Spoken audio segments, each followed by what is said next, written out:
हम उनसे मुहाबत करके दिन रात सनम रोते हैं।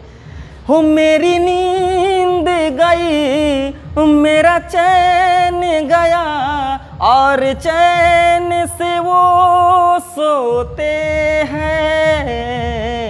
हम उनसे मुहाबत करके दिन रात सनम रोते हैं। मैं मनीष कुमार सिंह, स्वागत है आपका अपना एजुकेशनल प्लेटफॉर्म 5 व्हील पर। आज हम लोग पढ़ने वाले हैं इस सेशन में बहुत ही इंटरेस्टिंग और मज़ेदार पॉइंट को। यह रिप्रोडक्शन इन ऑर्गेनिज्म चैप्टर का 6th लेक्चर है। इस लेक्चर की शुरुआत हम लोग बहुत ही बेहतरीन तरीके से करेंगे। इसकी शुरुआत करने से पहले जो भी बच्चे इस चैनल से नहीं जुड़े हैं वो फटाफट जुड़ जाएं और कमेंट करके यस भेजें कि ताकि हमें पता चल सके कि आप सभी जुड़ गए हैं इस चैनल से। तो हम चलते हैं इस सेशन की शुरुआत करने। तो आप सब रेडी हैं ना? तो चलिए देखिए, आज का ये जो पॉइंट है जो आपको स्क्रीन पर दिख रहा है, ये है फर्टिलाइजेशन। यानी ये जो फर्टिलाइजेशन के बारे में हम लोग बेहतरीन ढंग से एक एक पॉइंट को अच्छे ढंग से समझेंगे। इसके पहले वाले लेक्चर में इससे जो रिलेटेड टर्म है उसको पढ़ाया गया है। आज हम लोग उस लेक्चर से आगे की ओर पढ़ने वाले हैं। तो जो भी बच्चे पिछले लेक्चर को नहीं देखे हैं तो उसको भी देख लेंगे कि ताकि इस लेक्चर और उस लेक्चर की कंटिन्यूटी बना रहे। तो हम लोग समझते हैं कि ये जो पॉइंट है फर्टिलाइजेशन क्या है। तो कह रहा है कि the fusion of male and female gamete is called fertilization और सिंगेमी। यानी ये जो फर्टिलाइजेशन है इसको एक और नाम से जाना जाता है जिसको सिंगेमी भी बोलते हैं। क्या बोलते हैं उसको? यानी सिंगेमी के भी नाम से जानते हैं। लेकिन डिफिनीशन की बात करें कि फर्टिलाइजेशन है क्या, किसको फर्टिलाइजेशन कहते हैं, तो याद रखेंगे कि मेल गेमीट और फीमेल गेमीट के फ्यूजन को फर्टिलाइजेशन कहा जाता है। तो आपको ये पॉइंट क्लियर हो रहा है? मेल गेमीट और फीमेल गेमीट के फ्यूजन को क्या कहा जाता है? फर्टिलाइजेशन कहिए, और नहीं तो उसको सिंगेमी भी कह सकते हैं। इसमें आपको दिख रहा है it results in the formation of diploid zygote. जब फर्टिलाइजेशन होता है तो एक डिप्लॉयड स्ट्रक्चर का फॉर्मेशन होता है, जिस डिप्लॉयड स्ट्रक्चर को हम लोग जाइगोट के नाम से जानते हैं, जो आपको ये स्क्रीन पर दिख रहा है। यानी ये जो फर्टिलाइजेशन जो हुआ था मेल गैमीट और फीमेल गैमीट के बीच, ये दोनों अलग अलग ऑर्गेनिज्म से बनता है, लेकिन उसका स्पेसीज सेम रहता है। मेल से मेल गैमीट बनता है और फीमेल से फीमेल गैमीट बनता है, और दोनों गैमीट के फ्यूजन को हम क्या कहते हैं? फर्टिलाइजेशन के नाम से जानते हैं। और फर्टिलाइजेशन के दौरान किस चीज़ का फॉर्मेशन होता है? एक डिप्लॉयड स्ट्रक्चर का फॉर्मेशन होता है, जिसे हम लोग क्या कहते हैं? फटाफट कमेंट करके बताइए। तो फर्टिलाइजेशन के दौरान जो डिप्लॉयड स्ट्रक्चर बनता है उसे हम क्या कहते हैं? तो उसको हम जाइगोट के नाम से जानते हैं। अब हम बात करते हैं कि ये जो फर्टिलाइजेशन है ये कितने प्रकार का होता है। फर्टिलाइजेशन का प्रोसेस तो मेल गैमिट और फीमेल गैमिट का फ्यूजन ही है, लेकिन ये अलग अलग स्थान पर होता है। आउटर मीडियम में हो रहा है कि इंटरनल मीडियम में हो रहा है, इसके आधार पर फर्टिलाइजेशन को दो ग्रुप में डिवाइड किया गया है, जो कि आप यहाँ पे स्क्रीन पर देख रहे हैं। टाइप्स ऑफ फर्टिलाइजेशन, ये कितने प्रकार का होता है? दो प्रकार का। एक फर्स्ट है एक्सटर्नल फर्टिलाइजेशन और यहाँ पर सेकेंड है इंटरनल फर्टिलाइजेशन। यानी there are two types of fertilization, first internal और सेकेंड एक्सटर्नल। आप यहाँ पे याद रख सकते हैं, जो आपको पहले याद आ गया वो फर्स्ट, जो बाद में याद आएगा वो सेकेंड। ऐसा नहीं है कि आपको स्टेप बाय स्टेप इसमें याद रखना है, जो पहले याद आ गया वही फर्स्ट, जो बाद में याद आया वो सेकेंड। तो हम लोग इसमें समझेंगे कि एक्सटर्नल फर्टिलाइजेशन कहाँ पे होता है और इसमें क्या क्या प्रोसेस होता है, और यहाँ पे जो इंटरनल फर्टिलाइजेशन है इसमें कौन कौन सा प्रोसेस होता है, इसके बारे में हम लोग डिटेल्स में एक एक करके पढ़ेंगे। तो आप लोग इस पॉइंट को पढ़ने के लिए रेडी है? तो यस कमेंट करके बताइए, फटाफट कमेंट कीजिए कि आप इस पॉइंट को पढ़ने के लिए रेडी है। तो चलते हैं हम लोग इस पॉइंट को बेहतरीन ढंग से एक एक करके समझेंगे।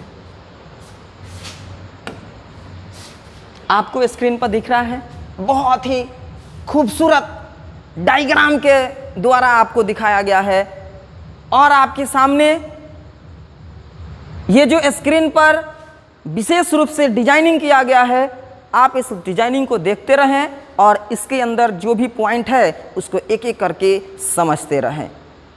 तो है ना आपके लिए ये इंटरेस्टिंग? तो चलते हैं। ये आपको स्क्रीन पर दिख रहा होगा एक्सटर्नल फर्टिलाइजेशन। यानी एक्सटर्नल फर्टिलाइजेशन की बात करेंगे तो ये आउटर मीडियम में होता है, यानी फीमेल बॉडी के बाहर, फीमेल बॉडी के अंदर नहीं होता है। तो वैसे कंडीशन में हम उसको क्या कहेंगे, इसके लिए हम लोग समझते हैं। In most of the aquatic organisms fertilization occurs in external medium. यानी बहुत सारे ऐसे ऑर्गेनिज्म है जिसमें फर्टिलाइजेशन यानी मेल गैमिट और फीमेल गैमिट का जो फ्यूजन होता है वो एक्सटर्नल मीडियम में होता है। कहाँ पे होता है? एक्सटर्नल मीडियम में होता है। यानी एक्सटर्नल मीडियम की बात करें तो उसमें क्या है? एक्सटर्नल मीडियम के रूप में किसको यूज किया जाता है? तो वाटर को यूज किया जाता है। ये क्या कह रहे हैं? Outside the body of the organism. यानी एक्सटर्नल मीडियम में मेल गैमिट और फीमेल गैमिट का फ्यूजन हो रहा है, लेकिन आप खुद देख रहे हैं ना, ये ऑर्गेनिज्म के बॉडी के आउटसाइड में हो रहा है, यानी बाहर हो रहा है। तो इस टाइप के फर्टिलाइजेशन को हम क्या कहेंगे? External fertilization. अगर वही इंटरनल मीडियम में फीमेल बॉडी के अंदर उसके रिप्रोडक्टिव ऑर्गन में होता तो उसको हम लोग क्या कहते? Internal fertilization. लेकिन आपको स्क्रीन पर क्या दिख रहा है? एक्सटर्नल फर्टिलाइजेशन, जो कि एक्सटर्नल मीडियम अर्थात वाटर में होता है। अब आप देख रहे हैं when fertilization occurs outside the body of the organism it is called external fertilization. यानी फर्टिलाइजेशन की जो क्रिया है वो बॉडी के आउटसाइड में हो रहा है ऑर्गेनिज्म के, तो वैसे फर्टिलाइजेशन के टाइप को एक्सटर्नल फर्टिलाइजेशन के नाम से जानते हैं। आप यहां पे देख रहे हैं कि it's occur in fishes, frogs, jellyfish, oyster. यानी ये जो एक्सटर्नल फर्टिलाइजेशन है ये लोअर ऑर्गेनिज्म में देखने के लिए मिलता है। इसके अलावा जो एक्वेटिक एनिमल है उसमें देखने के लिए मिलता है। तो आप समझ गए होंगे। यानी कुछ एल्गी है उसमें भी क्या होता है? एक्सटर्नल फर्टिलाइजेशन होता है। फिश में भी एक्सटर्नल फर्टिलाइजेशन होता है, फ्रॉग में भी एक्सटर्नल फर्टिलाइजेशन होता है। तो आपको विशेष रूप से इसके एक एक जो एग्जाम्पल है इस पर ध्यान देना है, क्योंकि जब आप एग्जाम में बैठिएगा तो आपको इसके एग्जाम्पल से क्वेश्चन पूछा जाता है कि फ्रॉग में या फिश हो या ऑयस्टर हो, इसमें किस टाइप का फर्टिलाइजेशन होता है, इंटरनल होता है कि एक्सटर्नल होता है। ये अगर आप ध्यान से पढ़िएगा, इस सेशन को अगर ध्यान से समझ रहे हैं तो आपको ऐसी समस्या नहीं आएगी कि आप एग्जाम में बैठे और आपको क्वेश्चन समझ में नहीं आए। जहां पर आपको क्वेश्चन समझ में नहीं आए तो आप इस लेक्चर को रिव्यू करके देखिएगा, उसके बाद भी नहीं समझ में आ रहा है तो कमेंट करके मुझसे बताइए, देखते हैं क्यों नहीं समझ में आ रहा है क्या उसमें। हम आपको एक एक करके डिटेल्स में बताएंगे। सिर्फ आप धैर्य बनाकर इस लेक्चर को शुरू से अंत तक देखें, बीच में आप छोड़कर जाइएगा तो फिर अगले लेक्चर में आपको फिर समझना मुश्किल हो जाएगा। तो आपको स्क्रीन पर देखिए, ये जो फिश है दिख रहा है ना, कितना खूबसूरत इसका इमेज है ये फिश का। आप देखिए ये जो है ये स्टार फिश है। क्या है? Star fish. और ये तो आप देखिए रहे हैं, ऐसे ये सब एक्वेटिक एनिमल हो।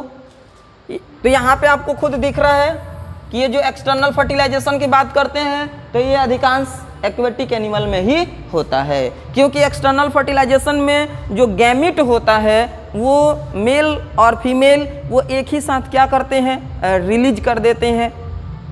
रिलीज करने के बाद होगा क्या कि वो वाटर में रहेंगे तो उसमें डेसिकेशन नहीं होगा, यानी उसमें शुष्कन नहीं होगा, यानी वो डैमेज नहीं होगा। इसलिए water medium is the best medium of external fertilisation.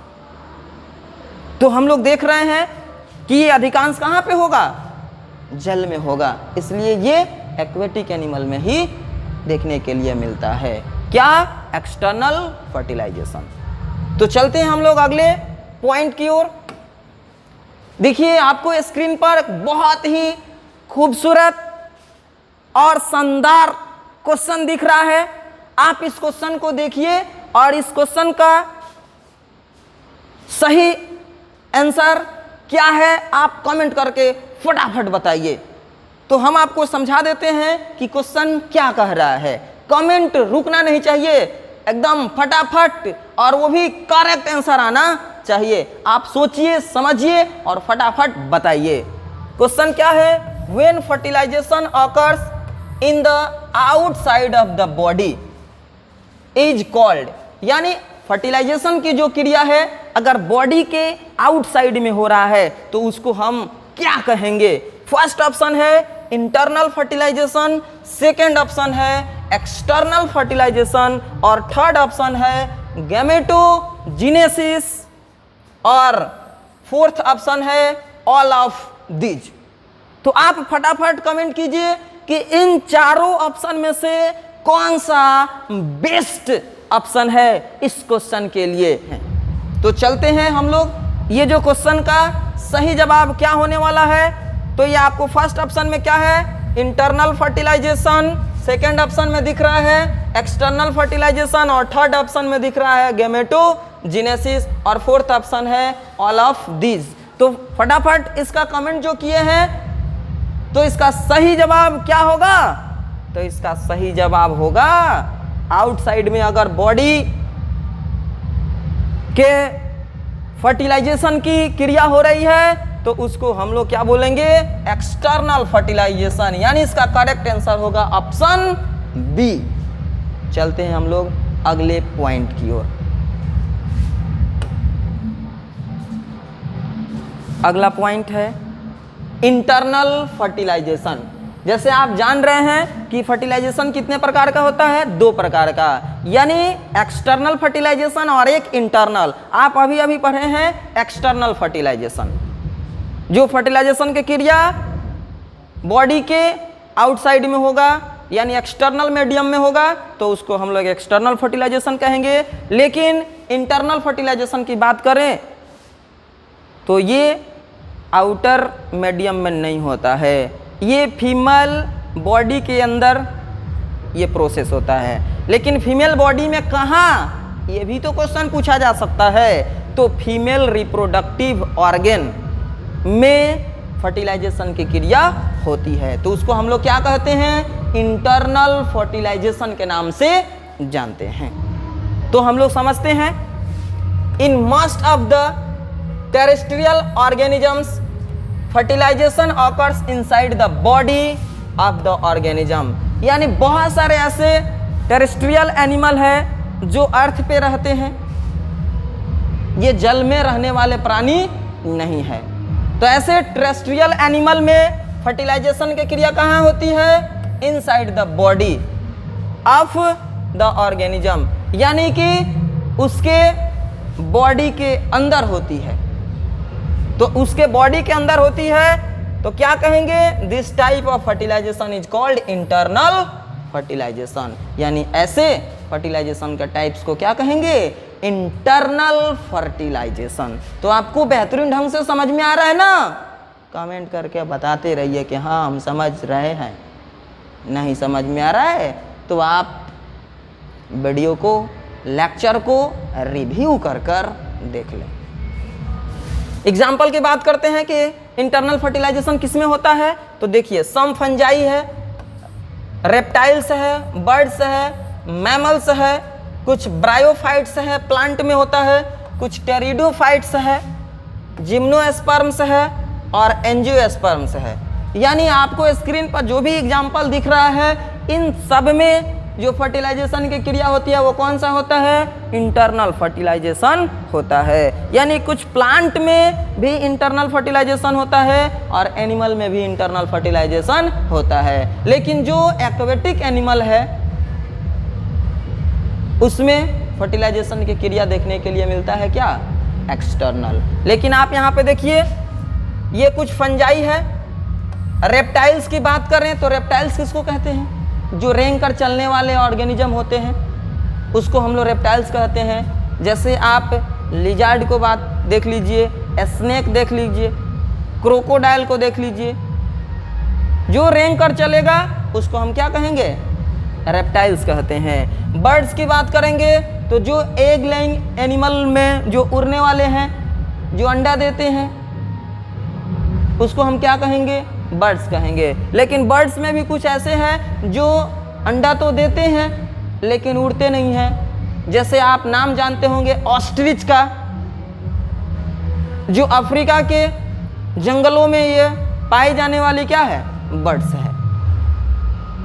इसका जो एग होता है लार्जेस्ट सेल में उसको काउंट किया जाता है।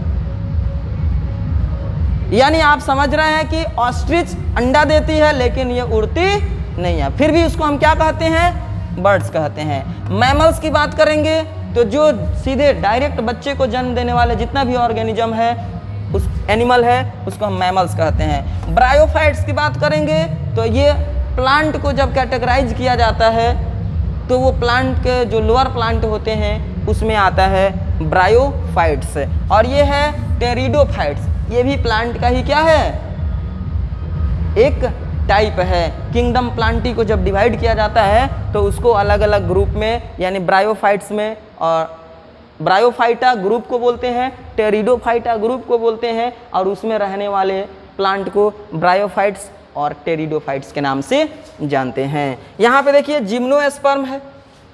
जिम्नोस्पर्म की बात करेंगे तो ये भी तो प्लांट है, वैसे प्लांट है जिसका सीड जो होता है वो अनकवर्ड होता है, यानी इसमें फ्लावर नहीं कभी खिलता है और इसके सीड के ऊपर कोई कवरिंग नहीं रहता है। उसको हम क्या बोलते हैं, जिम्नोस्पर्म्स। और बात करते हैं एंजियोस्पर्म का, तो एंजियोस्पर्म फ्लावरिंग प्लांट को बोलते हैं। फ्लावरिंग प्लांट तो आप समझ रहे हैं, आपके आसपास में बहुत सारे ऐसे पौधे देखे होंगे जिसमें फूल खिलता है, वो सब क्या है, फ्लावरिंग प्लांट है। वो राइस हो, चाहे मैंगो हो, एप्पल हो, या इस टाइप का जो भी प्लांट हो जिसमें फ्लावर उत्पन्न होता है, जिसका सीड फल से ढका रहता है, यानी सीड फल के अंदर होता है, वैसे प्लांट को हम लोग क्या कहते हैं? एंजियोस्पर्म के नाम से जानते हैं। तो आप समझ रहे हैं ना, इन सब में कौन सा फर्टिलाइजेशन होता है?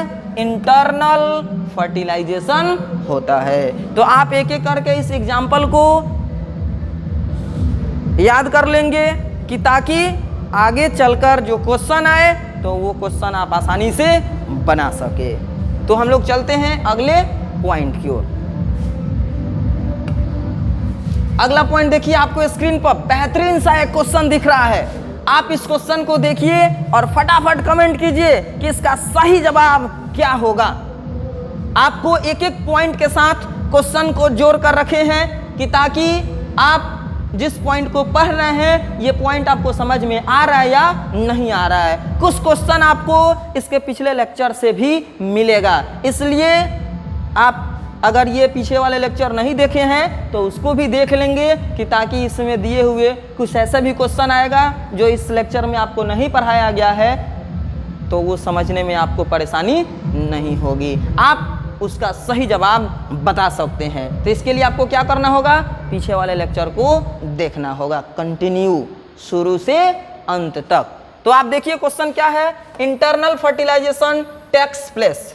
ये तो इसी लेक्चर का क्वेश्चन है कि इंटरनल फर्टिलाइजेशन जो होता है किस में होता है? आप फटाफट बताइए। बर्ड्स में होता है, फर्स्ट ऑप्शन है, सेकंड ऑप्शन है फ्रॉग में होता है, या थर्ड ऑप्शन आप देख रहे हैं एल्गी में होता है, या फोर्थ ऑप्शन देख रहे हैं फिश में होता है। तो फटाफट कमेंट करके बताइए कि ये जो आपको स्क्रीन पर क्वेश्चन दिख रहा है इसका सही जवाब क्या होगा। क्वेश्चन है कि इंटरनल फर्टिलाइजेशन किस में होता है? फर्स्ट ऑप्शन आपको दिख रहा है ना, बर्ड्स में। सेकंड ऑप्शन दिख रहा है, ये फ्रॉग है। थर्ड ऑप्शन क्या है? एल्गी है। और फोर्थ ऑप्शन है फिश।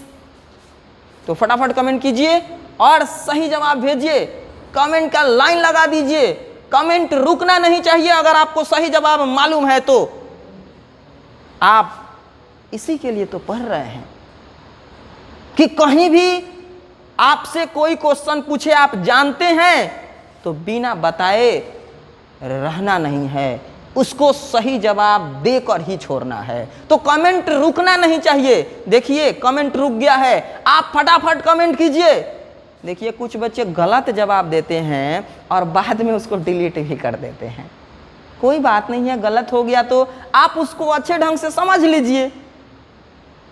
अगली क्लास में या इसके नेक्स्ट टाइम में अगर ऐसा क्वेश्चन आएगा तो गलत नहीं ना होगा।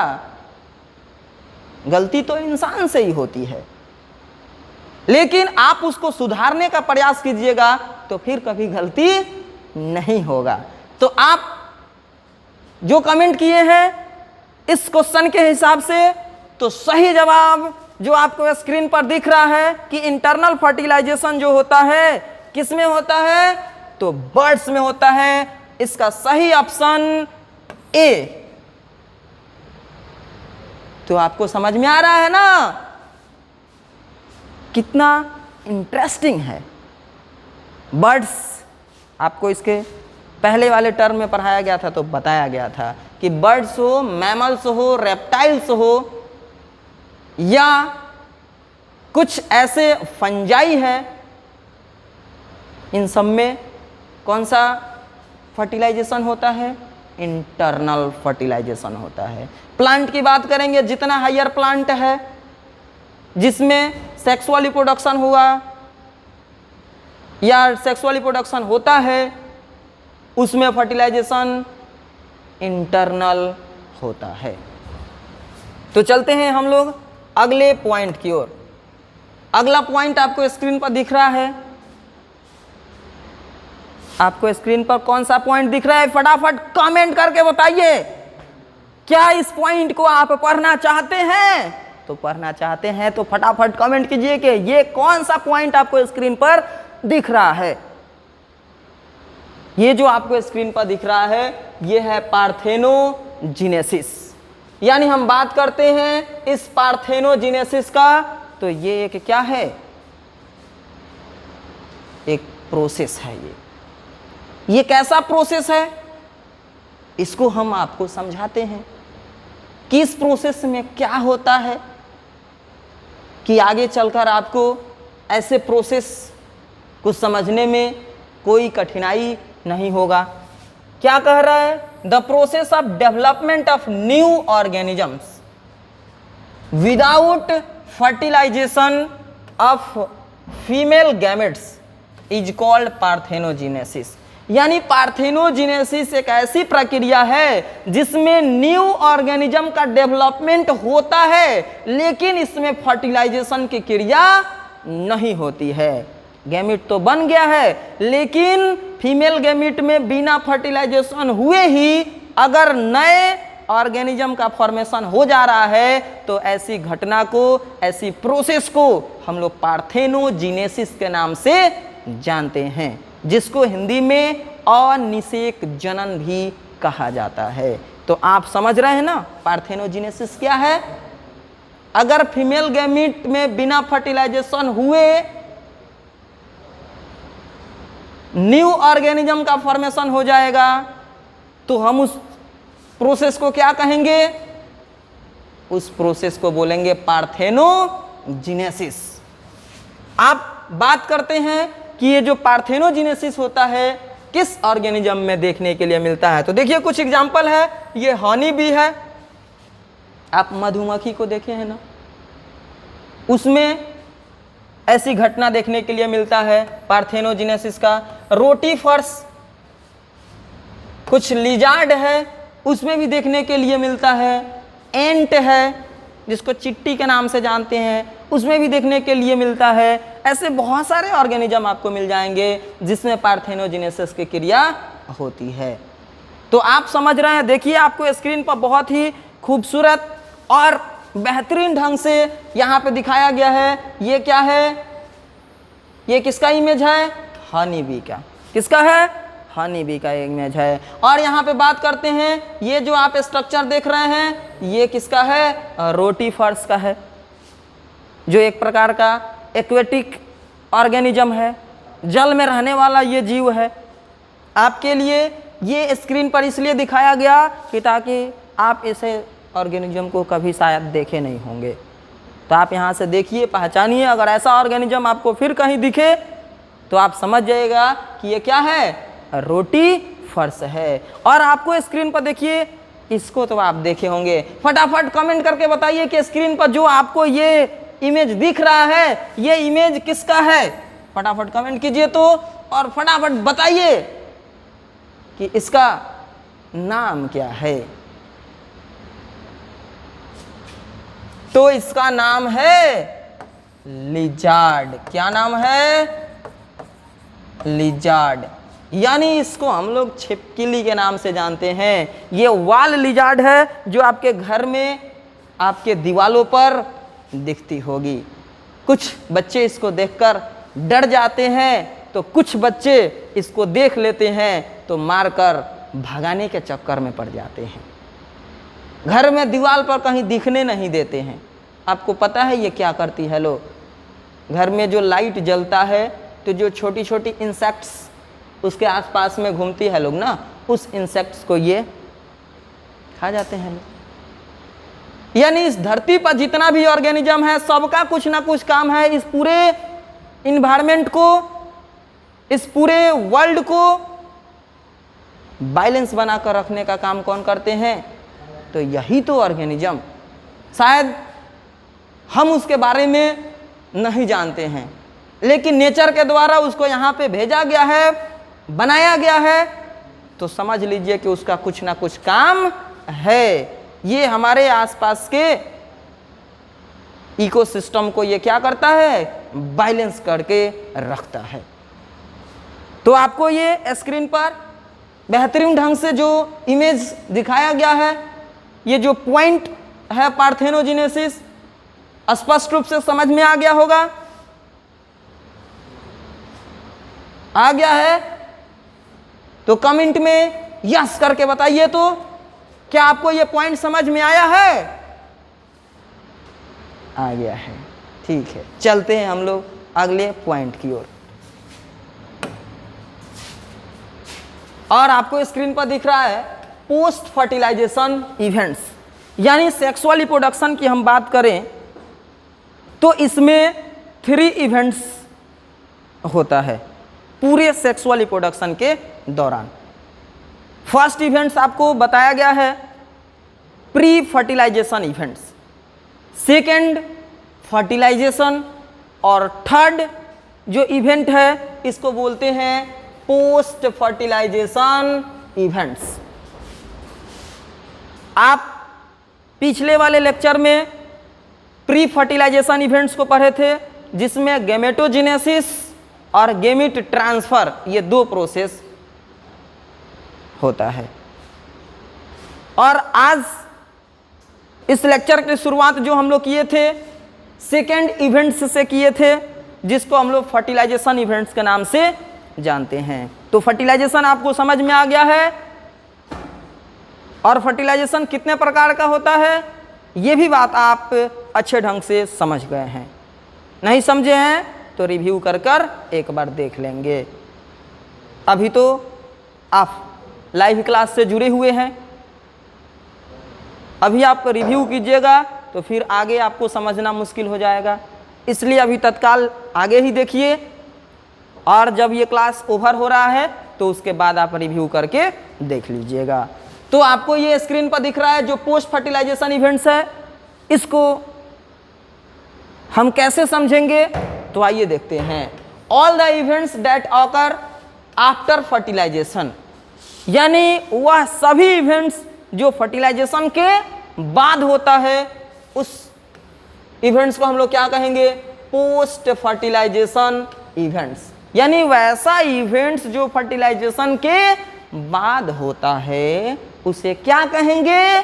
तो उसे बोलेंगे हम पोस्ट फर्टिलाइजेशन इवेंट्स। नाम से ही पता चल रहा है प्री फर्टिलाइजेशन इवेंट। प्री मतलब होता है पहले और पोस्ट मतलब होता है बाद, और नाम में है फर्टिलाइजेशन। तो आप तो समझ जा रहे हैं ना ऐसे ही नाम से कि प्री फर्टिलाइजेशन इवेंट्स में फर्टिलाइजेशन से पहले जो भी घटना होगा उसको बताएंगे, और फर्टिलाइजेशन में तो आप समझ रहे हैं कि फर्टिलाइजेशन में मेल गैमीट और फीमेल गैमीट का फ्यूजन होगा, जाइगोट का फॉर्मेशन होगा। उसके बाद प्री फर्टिलाइजेशन इवेंट्स की बात करें तो ये फर्टिलाइजेशन के बाद की घटना है। तो फर्टिलाइजेशन के बाद में क्या होता है? जाइगोट तो बन गया है फर्टिलाइजेशन में, इसमें जाइगोट का डेवलपमेंट होगा, उस जाइगोट से एम्ब्रायो का फॉर्मेशन होगा, उस एम्ब्रायो से नए ऑर्गेनिज्म का निर्माण होगा।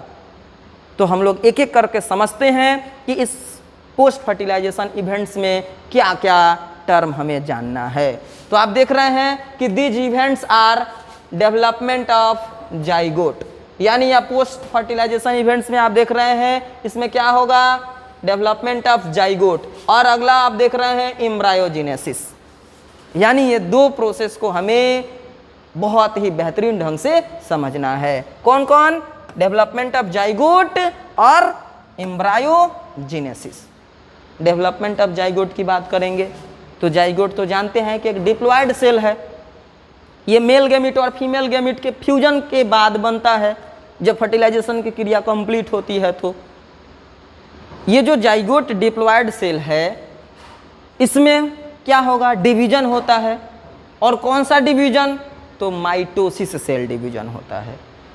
इसमें जाइगोट डिप्लॉयड स्टेज में रहता है, तो इस जाइगोट के डिवाइड होने से जितना भी सेल बनेगा वो सब के सब डिप्लॉयड ही होना चाहिए, इसलिए यहाँ पे माइटोसिस सेल डिवीजन होता है। अब यहाँ पे हम बात करते हैं कि जब जाइगोट से डिवाइड होने लगेगा माइटोसिस सेल डिवीजन के द्वारा, तो उसमें एम्ब्रायो बनेगा, और एम्ब्रायो बनने का जो प्रोसेस है उस प्रोसेस को हम क्या कहेंगे? एम्ब्रायोजेनेसिस के नाम से जानेंगे। तो इसको हम लोग एक एक करके बेहतरीन ढंग से समझेंगे कि ये जाइगोट का डेवलपमेंट कैसे होता है और कहाँ पर होता है। उसके बाद एम्ब्रायोजेनेसिस क्या है और इसमें किस चीज़ के बारे में हमें जानना है। जैसे आप जानते हैं कि जो जाइगोट की डेवलपमेंट की बात करते हैं तो ये फर्टिलाइजेशन पर डिपेंडेंट रहता है कि ये जाइगोट कहाँ बनेगा और उसका डेवलपमेंट कहाँ होगा। फर्टिलाइजेशन ही दो तरह के होता है, इंटरनल और एक होता है एक्सटर्नल। अगर फर्टिलाइजेशन एक्सटर्नल मीडियम में हुआ है तो जाइगोट का भी फॉर्मेशन कहाँ होगा? एक्सटर्नल मीडियम में। अगर फर्टिलाइजेशन इंटरनल मीडियम में हो रहा है यानी फीमेल रिप्रोडक्टिव ऑर्गेन में हो रहा है, ऑर्गेनिज्म बॉडी के अंदर हुआ है, तो जाइगोट का भी फॉर्मेशन कहाँ होगा? इंटरनल मीडियम में ही होगा। तो आप समझ गए हैं ना कि जाइगोट कहां पर बनेगा, एक्सटर्नल मीडियम में कि इंटरनल मीडियम में? तो ये फर्टिलाइजेशन पर डिपेंड करता है। तो चलते हैं हम लोग अगले पॉइंट की ओर। आप देखिए स्क्रीन पर आपको ये बेहतरीन सा क्वेश्चन दिख रहा है। आप थ्योरी के साथ इस क्वेश्चन से भी जुड़े रहेंगे कि ताकि थ्योरी समझ में आ रहा है या नहीं आ रहा है इसकी जानकारी आप अब लगा सके। तो चलिए हम लोग देखते हैं, ये स्क्रीन पर जो क्वेश्चन दिख रहा है, the process of parthenogenesis occurs, यानी ये जो पार्थेनोजेनेसिस का प्रोसेस है किस में होता है? आपको ऑप्शन दिख रहा है, फ्रॉग में होता है, फर्स्ट ऑप्शन है, सेकंड ऑप्शन है कॉकरेच इसमें होता है, या थर्ड ऑप्शन है हनी बी में होता है, या फोर्थ ऑप्शन है ऑल ऑफ दिस। आप फटाफट कमेंट करके बताइए कि इसका सही जवाब क्या होगा। आप अभी अभी पढ़े हैं ये जो पार्थेनोजेनेसिस का जो प्रोसेस है किस में होता है? फ्रॉग में या कॉकरेच में या हनी बी में या सब में होता है? तो आप फटाफट कमेंट कर कर बताइए, कमेंट रुकना नहीं चाहिए, कंटिन्यू कमेंट करके बताइए जिस तरह से आपको समझ में आ रहा है। अगर नहीं समझ में आ रहा है तो पीछे रिव्यू कर कर देखेंगे, सब पॉइंट आपको क्लियर समझ में आने लगेगा। आपको ये जो स्क्रीन पर क्वेश्चन है इसका सही जवाब क्या होगा ये बताना है। तो इसके लिए आपने जो जवाब भेजे हैं वो हम कमेंट के द्वारा तो देख ले रहे हैं, लेकिन आपको पता है कि सभी का रिप्लाई करना बड़ी मुश्किल काम है। हम अगले लेक्चर में जो भी आपका डाउट होगा उसको क्लियर कराएंगे। आपको जो डाउट होगा आप कमेंट कर कर बता दीजिएगा। तो देखिए यहाँ पे क्या कह रहा है कि ये जो फ्रॉग है, कॉकरेच है, हनी बी है और ऑल ऑफ दीज है, इसमें से बताना है कि पार्थेनोजेनेसिस का जो प्रोसेस है किस में होता है। तो पार्थेनोजेनेसिस की बात करते हैं तो ये बताया गया था ना कि एक प्रोसेस है, ये प्रोसेस जिसमें होता है उसके फीमेल गैमीट से बिना फर्टिलाइजेशन हुए नए ऑर्गेनिज्म का फॉर्मेशन हो जाता है। ये तो आप जानते हैं ना। तो इसका सही जवाब क्या होगा? ऑप्शन सी, हनी बी। तो ये है आपका सही जवाब, ऑप्शन सी। आपको स्क्रीन पर देखिए ये हनी बी घूम रही है। इसके लिए स्क्रीन पर देखिए ये जो क्वेश्चन से जुड़ा हुआ है आप इसको भी देखकर समझ सकते हैं, लेकिन जरूरी नहीं है कि सभी क्वेश्चन का आंसर आपको स्क्रीन पर दिख जाए, लेकिन आपको देखने का नज़रिया होना चाहिए, कहीं ना कहीं से दिख जाएगा। तो चलते हैं हम लोग अगले पॉइंट की ओर। आपको यह लेक्चर कैसा लग रहा है? बेहतरीन है?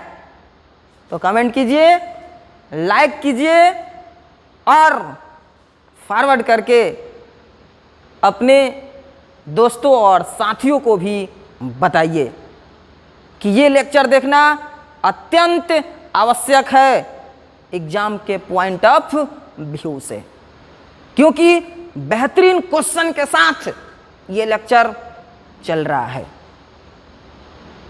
तो आपको आनंद आ रहा है इस लेक्चर को देखकर समझकर? चलते हैं अगले पॉइंट की ओर। अगला पॉइंट है डेवलपमेंट ऑफ जाइगोट। ये कमेंट करके बताइए कि डेवलपमेंट ऑफ जो जाइगोट है ये फर्टिलाइजेशन इवेंट्स है या प्री फर्टिलाइजेशन इवेंट्स है या पोस्ट फर्टिलाइजेशन इवेंट है? कमेंट करके बताइए। तो development of zygote pre fertilization events है, फर्टिलाइजेशन इवेंट्स है या पोस्ट फर्टिलाइजेशन इवेंट्स है? कमेंट रुकना नहीं चाहिए, फटाफट बताइए क्या है। तो आपको स्क्रीन पर जो दिख रहा है डेवलपमेंट ऑफ जाइगोट, यानी जाइगोट का फॉर्मेशन फर्टिलाइजेशन के दौरान हो गया है। जाइगोट पूछा जाता है क्या है, तो zygote is a diploid cell, यानी जाइगोट क्या है? एक डिप्लॉयड सेल है। बहुत सारे बच्चे का सही जवाब आया है कमेंट के द्वारा, वाह बेहतरीन। कुछ बच्चे गलत भी जवाब दे देते हैं, घबराने की कोई आवश्यकता नहीं है। आप सोचिए समझिए और सही जवाब भी दे सकते हैं। आज गलत दे रहे हैं तो आप देखिए ये डेवलपमेंट ऑफ जो जाइगोट है ये क्या है? पोस्ट फर्टिलाइजेशन इवेंट्स है। और बात करते हैं जाइगोट इसमें क्या है, तो जाइगोट एक डिप्लॉयड सेल है। इसमें क्रोमोसोम की जो संख्या है उसको हम लोग 2n से डिनोट करते हैं। अलग अलग ऑर्गेनिज्म में अलग अलग इसकी संख्या होती है। लेकिन अगर ह्यूमन की बात करेंगे तो ह्यूमन में मेल हो चाहे फीमेल हो उसमें क्रोमोसोम की संख्या यानी इस जाइगोट में कितना होगा? 46 होता है, यानी 46 होता है। अगर हम किसी अन्य ऑर्गेनिज्म की बात करें तो इसके पिछले लेक्चर में एक लिस्ट आपको दिया गया था कि कौन से ऑर्गेनिज्म के डिप्लॉयड सेल में कितना क्रोमोसोम है, उसके हैप्लॉयड सेल में कितना क्रोमोसोम है, ये चार्ट आपको बताया गया था। याद आप कीजिए, अपने माइंड पर जोर दीजिए, ज़्यादा जोर मत दीजिए, नहीं तो जोर का झटका है जोरों से लगा। ऐसा अगर झटका लग जाएगा तो झटक जाइएगा। इसलिए आप दिमाग पर जोर उतना ही दीजिए जितना से आपका काम चल जाए। तो आपको पता चल गया कि ये जाइगोट क्या है? एक डिप्लॉयड सेल है। Further development of the zygote depend on the types of life cycle of organism and the environment it is exposed to. यानी बात करते हैं कि जाइगोट का जो डेवलपमेंट होता है वो किस पर डिपेंडेंट होता है? वो डिपेंडेंट होता है ऑर्गेनिज्म के लाइफ साइकिल का क्या टाइप है उस पर डिपेंडेंट करता है कि उसका लाइफ साइकिल कैसा होता है। इसके अलावा उसके एनवायरमेंटल कंडीशन पर भी डिपेंड करता है कि वो किस एनवायरमेंट में रहते हैं। तो चलते हैं अगले पॉइंट की ओर। In fungi and algae zygote developed a thick wall which is resistant to desiccation and damage। यानी कि कुछ ये जो फंजाई की बात करें और चाहे एल्गी की बात करें, इसमें जो जाइगोट बनता है वो जाइगोट क्या करता है? अपने चारों तरफ से एक कवरिंग का फॉर्मेशन करता है, यानी कि एक उसके चारों तरफ से एक थिक वाल बन जाता है और ये वाल उसकी क्या करता है? सुरक्षा करता है। वो रेजिस्टेंट होता है किसके लिए? तो उसको डेसिकेशन होने से बचाएगा, उसको डैमेज होने से बचाएगा। तो आप समझ गए होंगे कि फंजाई और एल्गी में जाइगोट डेवलप करता है चारों तरफ से एक थिक वाल को, एक कवरिंग को, और ये किससे से उसकी सुरक्षा करता है? ये थिक वाल, ये कवरिंग किससे सुरक्षा करता है? तो उसका डेसिकेशन से उसका प्रोटेक्शन करता है और उसका डैमेज होने से भी उसको बचाता है। अब बात करते होंगे कि ये डेसिकेशन क्या है, तो इसको शुष्कन बोलते हैं। जैसे कि अगर किसी पत्ते को हम लोग धूप में रख देंगे पेड़ से तोड़कर तो क्या होगा? सूख जाता है। कोई भी चीज़ जो नम है उसको भी अगर हम इस खुले वातावरण में रख देते हैं तो वो क्या हो जाता है, सूख जाता है। तो उसी तरह से जाइगोट में शुष्कन नहीं हो, उससे बचाने का काम कौन करता है, ये जो थिक वाल बना है यह। तो आप समझ रहे हैं कि उसके डैमेज होने से और डेसिकेशन से कौन प्रोटेक्ट करता है, तो ये थिक वाल किसको, तो जाइगोट को, और किस में, तो एल्गी में और फंजाई में। तो एक एक बात समझ में आ रहा है ना। हाँ, आप ऐसा ही बोलिए, कमेंट कीजिए और बताइए कि आपको समझ में आ रहा है या नहीं आ रहा है। आ रहा है तो यस कमेंट करना है। तो चलते हैं अगले पॉइंट की ओर। It undergoes a period of rest before germination, यानी जो फंजाई और एल्गी में जो जाइगोट है उसके फॉर्मेशन के बाद ये क्या करता है, कुछ पीरियड के लिए ये रेस्ट करता है। और किसके पहले, जर्मिनेशन होने से पहले, यानी उस जाइगोट का भी जर्मिनेशन होता है उसके पहले वो क्या करता है, कुछ समय के लिए वो रेस्ट करता है। हम बात करते हैं इन organisms with haplontic life cycle. जैसे देखिए कुछ इस धरती पर जितने भी ऑर्गेनिज्म है उनमें से कुछ का लाइफ साइकिल हैप्लोएंटिक होता है, कुछ का लाइफ साइकिल डिप्लोएंटिक होता है और कुछ का लाइफ साइकिल हैप्लो डिप्लोएंटिक होता है। यानी ये किसके अंतर्गत हम लोग को पढ़ना है, अल्टरनेशन ऑफ जनरेशन के अंतर्गत। आप समझ रहे हैं, ये जो अल्टरनेशन ऑफ जनरेशन है ये प्लांट में होता है। तो इसमें आपको दिख रहा होगा कि in organism with haplontic life cycle zygote undergoes meiosis to form haploid spores.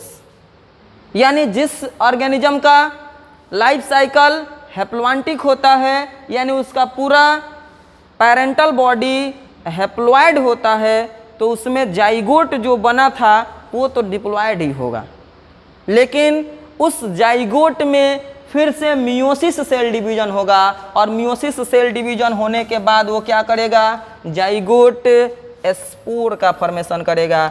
ये स्पोर कैसा होता है, हैप्लोइड होता है। आप देख रहे हैं कि the spores then grow into haploid individual, और ये जो स्पोर्स का फॉर्मेशन हुआ है जाइगोट में मियोसिस डिवीजन से, इस स्पोर्स के द्वारा फिर उसका जर्मिनेशन होगा, ये स्पोर्स ग्रो करेगा और फिर हैप्लोइड इंडिविजुअल्स का फॉर्मेशन कर देगा। तो आप समझ रहे हैं कि किसी भी ऑर्गेनिज्म में जाइगोट का जो डेवलपमेंट होता है वो ऑर्गेनिज्म के लाइफ साइकिल पर डिपेंडेंट होता है ना। इस पॉइंट से आपको समझ में आया होगा। आप स्क्रीनशॉट ले लीजिए कि आपको ये पॉइंट अच्छे ढंग से समझ में आ गया है, तो आपके साथ बना रहे, जहाँ भी रहिएगा इसको आप देखते रहिएगा कि ताकि आपको हमेशा के लिए याद रहे। तो चलते हैं अगले पॉइंट की ओर। तो आप देख रहे हैं स्क्रीन पर जो अगला पॉइंट है ये क्या है, ये बहुत ही बेहतरीन सा है और बहुत ही इंपॉर्टेंट टॉपिक है, एम्ब्रायोजेनेसिस।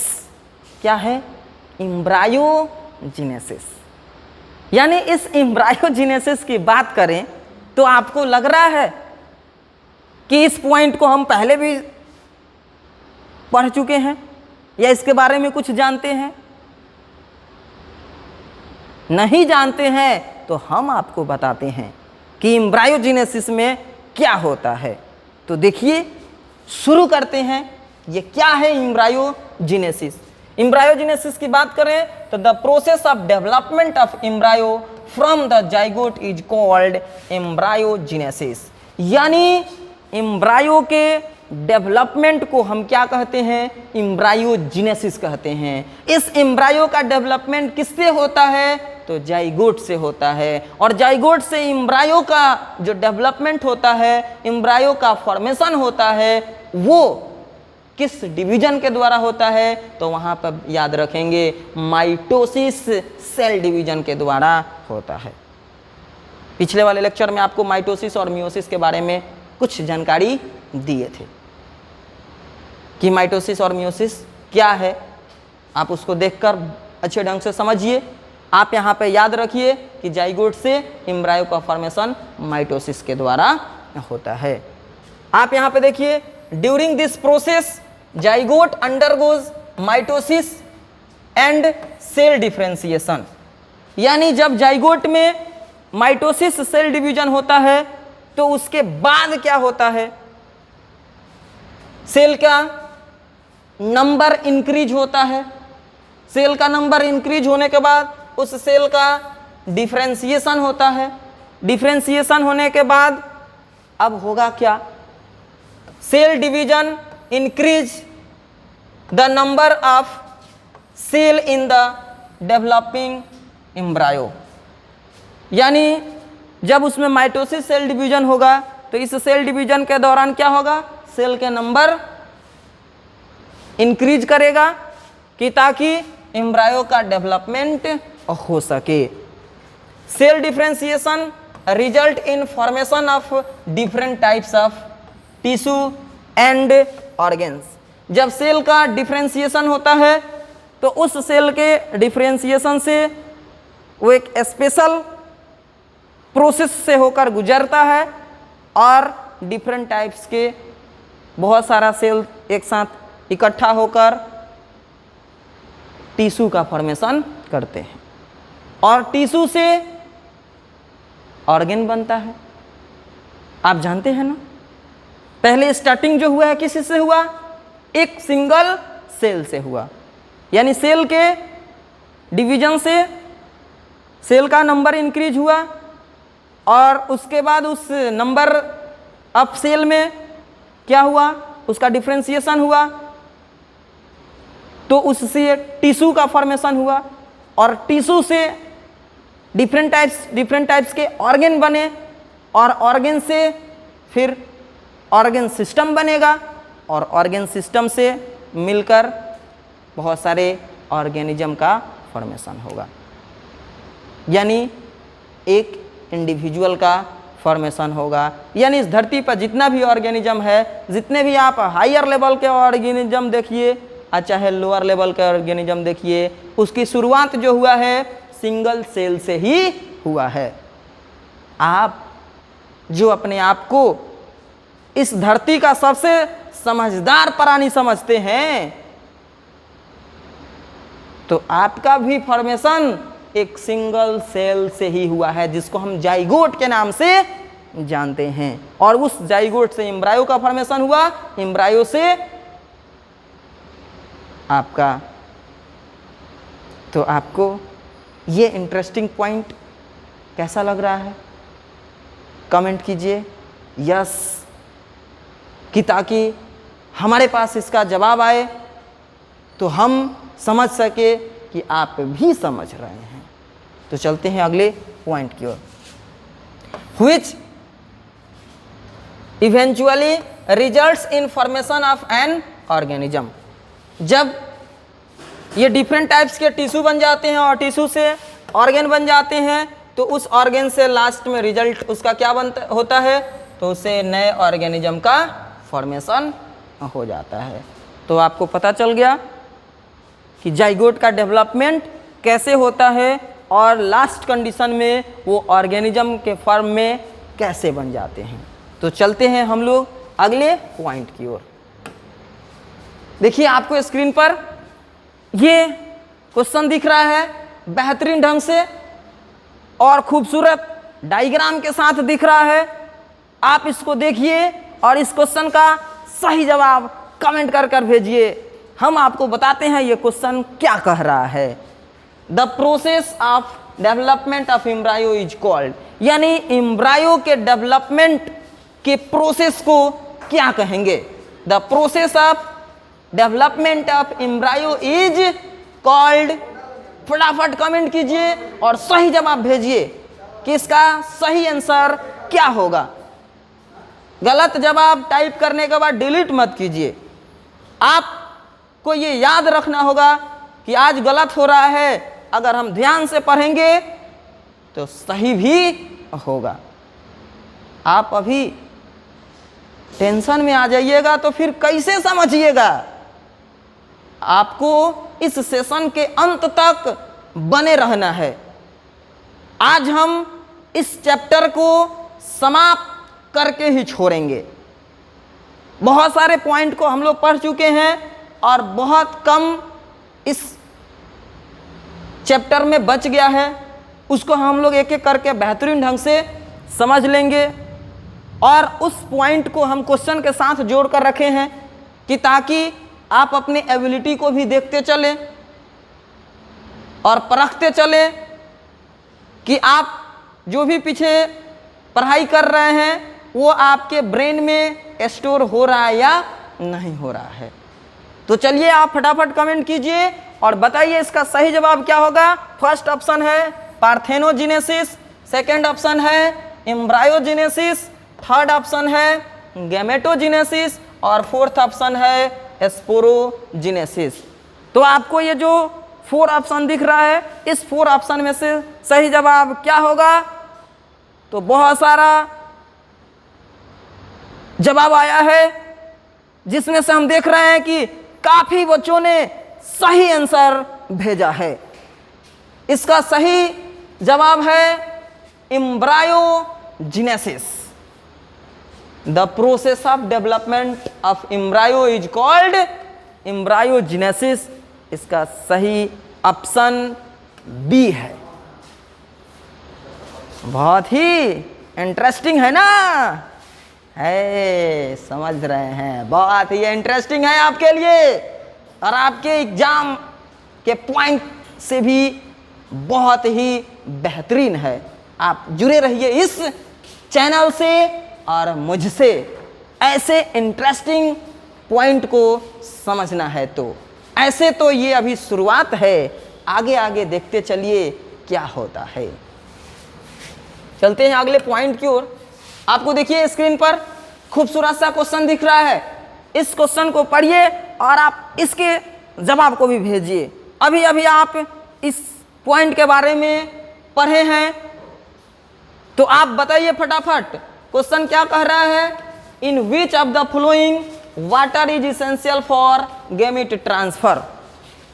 ये जो गैमेट ट्रांसफर की बात है, पिछले लेक्चर में आप लोगों को पढ़ाया गया था कि गैमेट के ट्रांसफर करने में किस मीडियम की यानी वाटर इसेंशियल होता है, वो भी किस ऑर्गेनिज्म में।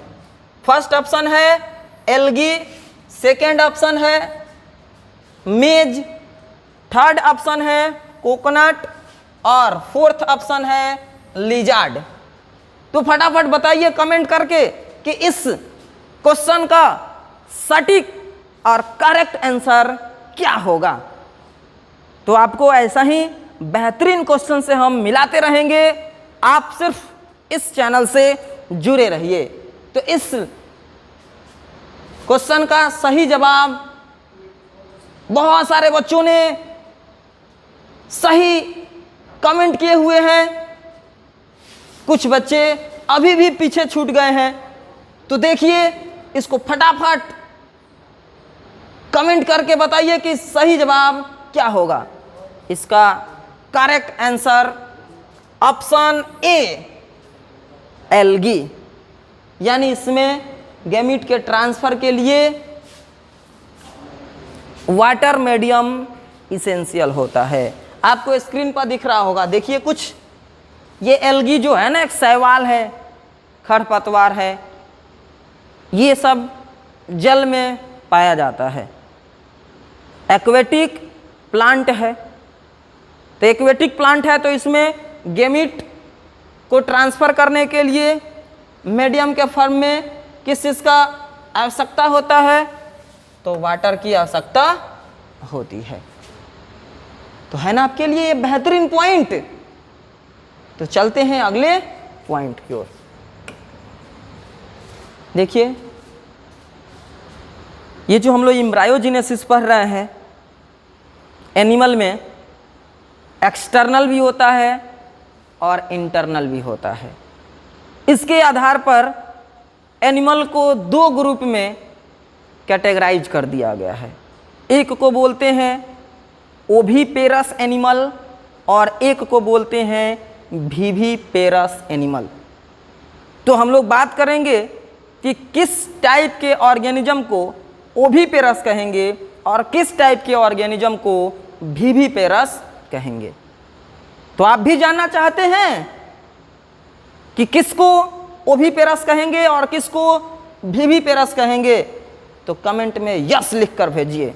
अगर आप जानना चाहते हैं तो हम आपको बताते हैं कि ये ओविपेरस और विविपेरस एनिमल किसको कहा जाएगा।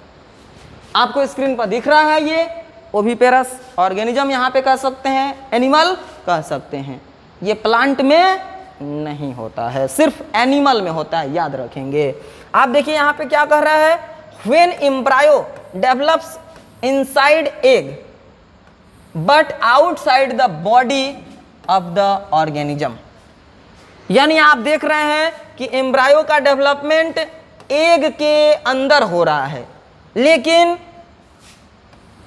ये जो ऑर्गेनिज्म है उसके बॉडी के आउटसाइड में हो रहा है। एग के अंदर बट ऑर्गेनिज्म के बॉडी के बाहर होता है, तो the organism is called oviparous animal. यानी वैसे ऑर्गेनिज्म जो एग लेइंग होते हैं, जिसके एग के अंदर एम्ब्रायो का डेवलपमेंट होता है, लेकिन ये जो एग क्या है, ये एक्सटर्नल मीडियम में है, बॉडी से बाहर है, तो ऐसे ऑर्गेनिज्म को हम लोग क्या कहेंगे, ओविपेरस एनिमल कहेंगे। अगर सिंपल सा समझे तो हम ये भी कह सकते हैं the egg laying animal is called oviparous. यानी अंडे देने वाले जितना भी ऑर्गेनिज्म है, एनिमल है, उसको हम क्या कह सकते हैं, ओविपेरस कह सकते हैं। तो एग्जाम्पल की बात करें तो देखिए आपको दिख रहा है जितना बर्ड्स है वो सब क्या है, ओविपेरस है। जितना एम्फीबियंस है वो भी क्या है, ओविपेरस है। ये रेप्टाइल्स जो रेंग कर चलने वाले हैं ये भी क्या है, ओविपेरस है। तो आप समझ गए होंगे कि बर्ड्स, एम्फीबियंस, रेप्टाइल्स और इसके अलावा जो पीसीज, जो मछली ग्रुप है, वो सब क्या है, ओविपेरस है, क्योंकि सब एग लेइंग एनिमल है, यानी अंडे देने वाले एनिमल है। तो आप कमेंट करके बताइए कि जो ह्यूमन है क्या यह ओविपेरस है या नहीं, मनुष्य ओविपेरस है या नहीं है, कमेंट करके बताइए। अगर है तो यस, अगर नहीं है तो नो। फटाफट कमेंट कीजिए, कमेंट रुकना नहीं चाहिए। आपको अभी बताया गया कि जो अंडे देने वाले जितने भी ऑर्गेनिज्म है या एनिमल है उसको हम लोग ओविपेरस कहेंगे। तो मनुष्य ओविपेरस है या नहीं है, अगर है तो कमेंट में यस लिखिए, अगर नहीं है तो कमेंट में नो लिखिए। चलते हैं अगले पॉइंट की ओर। In this case the fertilised egg is covered by a hard calcareous shell. यानी जब एग के अंदर एम्ब्रायो का डेवलपमेंट हो रहा है, यानी बॉडी के आउटसाइड में, तो उस एग का जो कवरिंग होता है वो एक हार्ड कैलकेरियस सेल से कवर्ड होता है and is laid in the safe place in the environment. यानी इस इन्वायरमेंट में वो सेफ प्लेस को बनाए रखता है, यानी सुरक्षित बनाए रखने का काम कौन करता है, एग। लेकिन इसमें खतरा बहुत होता है। दूसरे एनिमल जो प्रीडेटर होते हैं, शिकारी होते हैं, उससे उसको काफ़ी बच कर रहना पड़ता है। सोचिए ये कितना मुश्किल दौर से गुजरते हैं। इसके ग्रोथ के लिए ये इस एक्सटर्नल इन्वायरमेंट में इसका ग्रोथ होता है, तो ये शिकारियों के द्वारा इसकी सुरक्षा बड़ी मुश्किल हो जाएगी। इसलिए इसकी जो जीने की जो क्षमता होता है, इसकी उत्तरजीविता यानी सर्वाइवल की बात करेंगे तो बहुत ही कम होता है। तो आप देखिए, the egg undergoes A period of incubation, young ones has out from eggs. यानी आप देखे होंगे एग जो होता है एक पीरियड से होकर गुजरता है, जिसको हम लोग क्या बोलते हैं, इंक्यूबेशन के नाम से जानते हैं। जैसे जो भी ऑर्गेनिज्म से वो अंडा एग बनकर आया है, उस ऑर्गेनिज्म के द्वारा उसका इंक्यूबेशन होता है और उसके बाद उसके अंदर उसके बच्चे का फॉर्मेशन होगा। जब बच्चे का फॉर्मेशन हो जाएगा तो एग क्या होगा, हैच होगा, यानी फट जाएगा, और फटेगा तो उसमें से उसका न्यू बेबी बाहर निकलेगा। तो इस टाइप से जो एग लेइंग एनिमल है वो एग से नए बेबी के फॉर्म में जन्म लेते हैं। तो आपको समझ में आ गया होगा, यानी कि young ones has out from eggs after the incubation period, यानी ये इंक्यूबेशन पीरियड के कंप्लीट होने के बाद यानी एग क्या होता है, फट जाता है, और फटने के बाद से उसमें से जो उसके बच्चे हैं, यंग वंस है, वो बाहर इस दुनिया में रिलीज हो जाते हैं और अपना स्वतंत्र जीवन यापन करना शुरू कर देते हैं। तो है ना आपके लिए ये इंटरेस्टिंग पॉइंट। तो चलते हैं हम लोग अगले पॉइंट की ओर। आप देखिए, आपको स्क्रीन पर ये कुछ एग लेइंग एनिमल दिख रहा होगा। ये इस एनिमल को देखिए और फटाफट कमेंट करके बताइए ये कौन सा एनिमल है।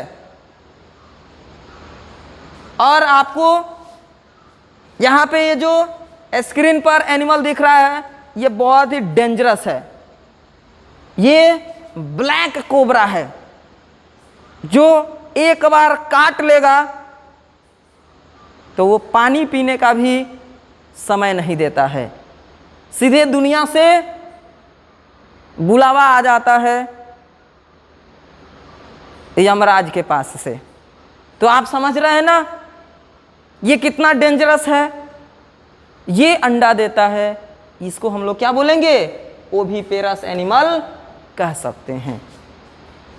आप यहां पे देख रहे हैं ये अगला जो आपको इमेज दिख रहा है, आप फटाफट कमेंट करके ये बताइए कि ये जो स्क्रीन पर दिख रहा है ऐसे आप कभी ऑर्गेनिज्म को देखे हैं? देखे हैं तो बताइए इसका नाम क्या है, क्या नाम है इसका। जो आपको स्क्रीन पर ये दो लॉन्ग नेक वाले जो ऑर्गेनिज्म दिख रहे हैं, लॉन्ग टेल वाले जो लेग वाले जो ऑर्गेनिज्म दिख रहे हैं, आप फटाफट कमेंट करके बताइए ये कौन सा ऑर्गेनिज्म है, ये कौन सा एनिमल है। तो बहुत सारे बच्चे ने काफी सही जवाब दिए हैं। हम आपको बताते हैं कि ये सही जवाब के साथ कि ये जो आपको स्क्रीन पर दिख रहा है ये है ऑस्ट्रिच। क्या है? ऑस्ट्रिच। ऑस्ट्रिच की बात करें तो इसको हम लोग शुतुरमुर्ग के भी नाम से जानते हैं। ये अफ्रीका के जंगलों में पाया जाता है। ये बर्ड्स है लेकिन ये उड़ने वाले बर्ड्स नहीं है। ये अंडा देते हैं, बर्ड्स का हर एक इसके अंदर गुण है, लेकिन ये सिर्फ उड़ नहीं सकते हैं। तो सिर्फ एक उड़ना ही बर्ड्स की पहचान नहीं है।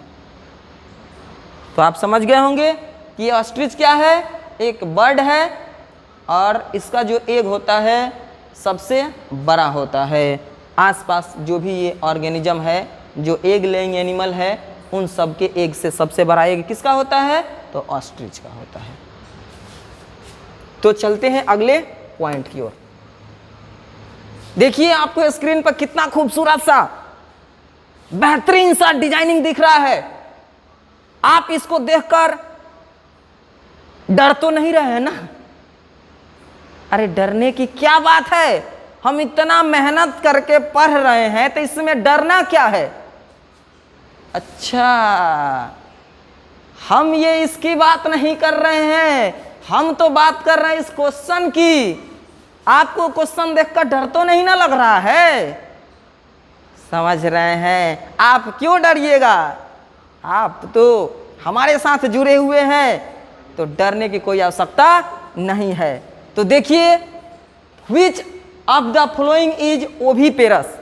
ये जो क्वेश्चन आपको स्क्रीन पर दिख रहा है, इस क्वेश्चन का आप सही जवाब कमेंट करके बताइए कि इस 4 ऑप्शन जो है, इस ऑप्शन में बताना है कि कौन सा जो ऑर्गेनिज्म है जिसको हम लोग ओविपेरस के नाम से जानते हैं। फर्स्ट ऑप्शन है क्रोकोडाइल, सेकंड ऑप्शन है हेन, थर्ड ऑप्शन है स्नेक और फोर्थ ऑप्शन है ऑल ऑफ दीज।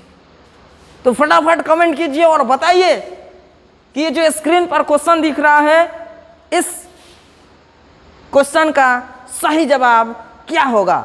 बहुत सारे बच्चों ने कमेंट करना शुरू कर दिए हैं, कमेंट रुकना नहीं चाहिए, एकदम कंटिन्यू सही जवाब कमेंट करके बताते रहिए। और इसका सही आंसर क्या होगा, जिसको हम ओविपेरस एनिमल कहते हैं। तो ओविपेरस एनिमल की बात करते हैं तो जो एग लेइंग एनिमल है, जो अंडा देने वाले हैं, उसको बोलते हैं। तो इसका सही आंसर होगा option D, all of these. क्योंकि क्रोकोडाइल भी एग लेइंग एनिमल है, हेन भी एग लेइंग एनिमल है, स्नेक भी एग लेइंग एनिमल है। तो इसका सही आंसर क्या होगा, option D, all of these. चलिए, आपको स्क्रीन पर देखिए ये खूबसूरत सा और डेंजरस भी इमेज दिख रहा है। आप इस एनिमल को कभी देखे हैं? आप फटाफट अगर देखे हैं तो आप इसके नाम को बताइए, तो ये कौन सा एनिमल है? आप फटाफट कमेंट कीजिए और बताइए ये कौन सा एनिमल आपको दिख रहा है, इतना बड़ा सा अपने माउस को फैलाए हुए। ये बहुत ही डेंजरस एनिमल है। अच्छा, बहुत सारे बच्चे इसका आंसर समझ रहे हैं ये कौन सा एनिमल है, और कुछ लोग अभी भी लग रहा है सो रहे हैं, पता नहीं कहाँ चले गए। अरे कमेंट करके तो बताइए ये कौन सा एनिमल है। तो ये है डायनासोर। ये जो डायनासोर है ना, बहुत ही डेंजरस एनिमल है, इतना खतरनाक है कि जिस समय इसकी प्रजाति इस धरती पर रहती थी, उस समय अन्य प्राणियों को ये रहने नहीं देते थे। आज इसकी प्रजाति इस धरती से ही समाप्त हो गई है। इसको अगर देखना है तो आप पिक्चर में ही देख सकते हैं, और नहीं तो आपको स्क्रीन पर दिख रहा है। तो है ना आपके लिए इंटरेस्टिंग, है ना जबरदस्त? तो है जबरदस्त। तो आपको ये इंटरेस्टिंग पॉइंट देखकर बहुत ही आनंद मिल रहा है, तो आप खुशी के साथ लगे रहिए और फटाफट हमारे साथ जुड़े रहिए। तो चलिए हम लोग चलते हैं अगले पॉइंट की ओर। अगला पॉइंट है विविपेरस एनिमल। अभी आप पढ़े ओविपेरस और ये है विविपेरस। तो ओविपेरस तो समझ गए कि जो एग लेइंग एनिमल है, जो अंडा देने वाले हैं, उसको हम लोग क्या कहते हैं, ओविपेरस कहते हैं। जिसके एग के अंदर एम्ब्रायो का डेवलपमेंट होता है, और ये एग जो होता है ऑर्गेनिज्म के बॉडी के आउटसाइड में रहता है। समझ गए हैं? अब हम चलते हैं इस विविपेरस एनिमल की बात करते हैं। तो कौन से एनिमल को विविपेरस कहा जाएगा, इसको समझते हैं। क्या कह रहा है क्वेश्चन, ये जो पॉइंट है इसके द्वारा, when embryo develop inside the body of the organism is called viviparous animal।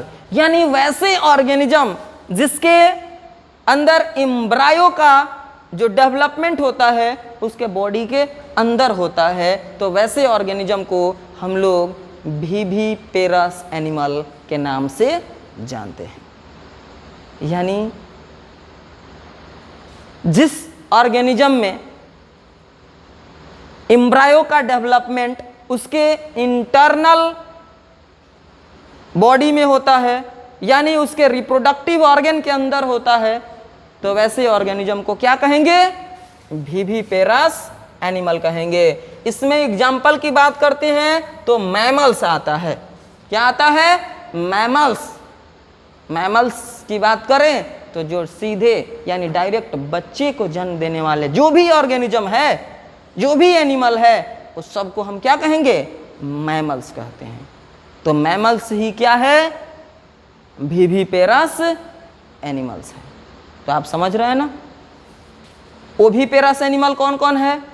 Birds, reptiles, amphibians, species.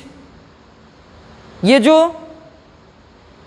Animal का 5 जो ग्रुप है, जो फाइलम वर्टिब्रेटा के ऑर्गेनिज्म है, इसमें से 4 जो फाइलम है, 4 जो ग्रुप है, जिसमें आपको अभी बताया गया कि एम्फीबियंस, रेप्टाइल्स और ये जो स्पीसीज है, इसके अलावा जो बर्ड्स है, ये जिस ग्रुप के ऑर्गेनिज्म है ये एग लेइंग है। और मैमल्स क्या है? मैमल्स विविपेरस एनिमल है, यानी ये डायरेक्ट बच्चे को जन्म देने वाला ऑर्गेनिज्म है, यानी एनिमल है। यहाँ पे इन this case the embryo develop into a young one inside the female organism. तो आपको यहाँ पे दिख रहा है कि एम्ब्रायो का जो डेवलपमेंट होता है किस चीज में? यंग वंस के फॉर्म में। वो कहाँ पे होता है? इनसाइड द फीमेल ऑर्गेनिज्म, यानी जो फीमेल ऑर्गेनिज्म है उसके अंदर, फीमेल रिप्रोडक्टिव ऑर्गन में, फीमेल बॉडी के अंदर अगर एम्ब्रायो का डेवलपमेंट हो रहा है किस फॉर्म में? यंग वंस के फॉर्म में, तो वैसे एनिमल को हम क्या कहेंगे? Viviparous animal. तो समझ में आ रहा है ना? चलते हैं अगले पॉइंट की ओर। After attaining a certain stage of growth the young ones are delivered out of the body of the female organism. यानी कुछ समय के बाद जब एम्ब्रायो डेवलप करके यंग वंस के फॉर्म में ग्रो कर जाता है, यानी उसका निर्माण हो जाता है यंग वंस के फॉर्म में, तो उसके बाद वो फीमेल बॉडी से बाहर आता है, जिस प्रोसेस को हम लोग डिलीवरी के नाम से जानते हैं। इसको हम लोग पास्चुरेशन भी कहते हैं। तो आप समझ रहे हैं, ये जो पॉइंट है आपके लिए एग्जाम के पॉइंट ऑफ व्यू से भी इम्पोर्टेंट है और जानकारी रखना भी आपके लिए बहुत ज़रूरी है। तो चलते हैं हम अगले पॉइंट की ओर। Most of the mammals are viviparous animal, यानी अधिकांश जितना भी मैमल्स है वो सब क्या है? विविपेरस है। कुछ मैमल्स ऐसे भी है जो ओविपेरस के कैटेगरी में आते हैं, वो बहुत रेयर है, लेकिन उसको छोड़कर बाकी जितने भी मैमल्स है वो सब क्या है? विविपेरस एनिमल है। आप यहाँ पे देख रहे हैं vivipary ensure better chance of survival. ये जो विविपेरी है ये श्योर करता है किसी भी ऑर्गेनिज्म के बेटर सर्वाइवल के लिए, यानी कि उसको जीवित रखने में और उसको सुरक्षित रखने में अगर सबसे सुरक्षा की दृष्टि से देखा जाए तो किस एनिमल को बोलते हैं? तो विविपेरस एनिमल को बोलते हैं, क्योंकि उसमें नए बच्चे का जो ग्रोथ होता है वो डायरेक्ट पूरे बॉडी का फॉर्मेशन होने के बाद, यानी उसका डिलीवरी द्वारा शरीर से बाहर आते हैं। तो आप समझ रहे हैं। अगला पॉइंट हम लोग चलते हैं। ये तो विविपेरस और ओविपेरस के बारे में जाने। अब इस लेक्चर का, कहिए इस चैप्टर का ये लास्ट पॉइंट है, एम्ब्रायोजेनेसिस इन फ्लावरिंग प्लांट। यानी फ्लावरिंग प्लांट में जो एम्ब्रायोजेनेसिस होता है वह कैसे होता है, इसको हम लोग समझते हैं। अभी अभी आप पढ़े एम्ब्रायोजेनेसिस इन एनिमल। ये जो हम लोग पढ़ रहे हैं सब बेसिक जानकारी है। डिटेल्स जानकारी की बात करते हैं तो एम्ब्रायोजेनेसिस को एक एक पॉइंट के साथ आपको, यानी नेक्स्ट चैप्टर जो हम लोग पढ़ेंगे ह्यूमन रिप्रोडक्शन, उस चैप्टर में हम आपको बताएंगे, क्योंकि उसमें एक एक रिप्रोडक्टिव ऑर्गन का स्ट्रक्चर पढ़ना है, उसके फंक्शन को समझना है, तब जाकर आपके दिमाग में सेट कर जाएगा कि ये जो प्रोसेस है एम्ब्रायोजेनेसिस का, चाहे फर्टिलाइजेशन का, कहाँ होता है, कैसे होता है। ये दो चैप्टर है, ये बेसिक जानकारी के लिए आपको बताया जा रहा है। लेकिन अगर ये बेसिक जानकारी नहीं रहेगा तो आपको ह्यूमन रिप्रोडक्शन चैप्टर समझना आपके लिए मुश्किल हो जाएगा। तो बेसिक जानकारी आपके लिए अत्यंत आवश्यक है। तो आप यहाँ पे देखिए एम्ब्रायोजेनेसिस इन फ्लावरिंग प्लांट की बात करेंगे तो in flowering plants zygote is formed inside the ovule. यानी फ्लावरिंग प्लांट में जाइगोट का जो फॉर्मेशन होता है वो कहाँ पर होता है, तो ओव्यूल के अंदर होता है। अब इस पॉइंट को समझने के लिए हमें प्लांट में जो फ्लावर होता है, फ्लावर में ओव्यूल कहाँ बनता है, इस स्ट्रक्चर को तो पहले समझना होगा, तभी जाकर हम इस पॉइंट को विशेष रूप से समझ सकते हैं। यहाँ पे देख रहे हैं कि after fertilization sepals, petals and stamens of flower fall off. Fertilization जब कंप्लीट होता है तो फ्लावर में जो सेपल्स होता है, पेटल्स होता है और उसका जो स्टेमेन होता है वो क्या हो जाता है, फॉल ऑफ, यानी वो सूख कर गिर जाता है। The zygote develop into embryo and ovule into seeds. यानी जाइगोट जो होता है वो डेवलप करता है और किस फॉर्म में, एम्ब्रायो के फॉर्म में, और एम्ब्रायो के फॉर्म में, और ये ओव्यूल के अंदर किस चीज़ का फॉर्मेशन होता है, सीड का फॉर्मेशन होता है। जब एम्ब्रायो ग्रो करता है ओव्यूल के अंदर तो ये ओव्यूल किस फॉर्म में ग्रो करता है, सीड के फॉर्म में। अब यहाँ पे हम बात करते हैं the ovary develop into fruits which develop a thick wall called pericarp protective in function. यहाँ पे आप बात करते हैं तो फ्लावर का जो स्ट्रक्चर है वो फ्लावर में देखिए ये क्या होता है। सबसे पहले आप ये जानते हैं कि ये जो फ्लावर है, फ्लावर क्या, ये जो नीचे वाला पार्ट आप देख रहे हैं इस पार्ट को हम लोग बोलते हैं ओवरी। यानी ये तो है थैलमस, ये फ्लावर का नीचे वाला जो पार्ट होता है उसको हम लोग थैलमस कहते हैं। और यहाँ पे फ्लावर का ये पार्ट्स को हम लोग क्या बोलते हैं, यानी ये है सेपल्स। ये क्या है, सेपल्स। और सेपल्स के बाद यहाँ पे कुछ ये डिजाइनिंग है, इसको हम लोग क्या कहते हैं, पेटल्स के नाम से जानते हैं। और इसी में यहाँ पे इसका फीमेल रिप्रोडक्टिव ऑर्गन बनता है जिसको गाइनोसियम कहते हैं, और यहाँ पे बनता है ओवरी। और यहाँ पे आप देखे होंगे कि ये जो पार्ट्स है ये एंथर वाला पार्ट्स है जिसको स्टेमेन कहते हैं, और ये भी क्या है, स्टेमेन है। तो आपको ये देखकर समझ में आ रहा होगा कि ये फ्लावर का जो फीमेल रिप्रोडक्टिव ऑर्गन है जिसको हम लोग गाइनोसियम, इसके एक यूनिट को पिस्टिल या कार्पेल कहते हैं, इसके जो लोअर पार्ट है, जो स्वेलन पार्ट है, इसको ओभरी के नाम से जानते हैं। क्या कहते हैं इसको? ओभरी। और इसके ओभरी के अंदर एक गोलाकार रचना आपको मिलता है, यानी इसके अंदर क्या रहता है? ओव्यूल रहता है। क्या रहता है? ओव्यूल। ये आपको स्क्रीन पर दिख रहा है। ये बात आप समझ रहे हैं कि ये जो ओभरी है और इस ओभरी के अंदर क्या रहता है? ओभरी के अंदर ये ओव्यूल का फॉर्मेशन होता है और इसी ओव्यूल के अंदर आप समझ रहे हैं कि ये ओभरी जो डेवलप होता है किस चीज़ में? फ्रूट में। ये ओभरी डेवलप हो जाता है फ्रूट में। और ये जो ओव्यूल देख रहे हैं, ये ओव्यूल किस चीज़ में डेवलप होता है?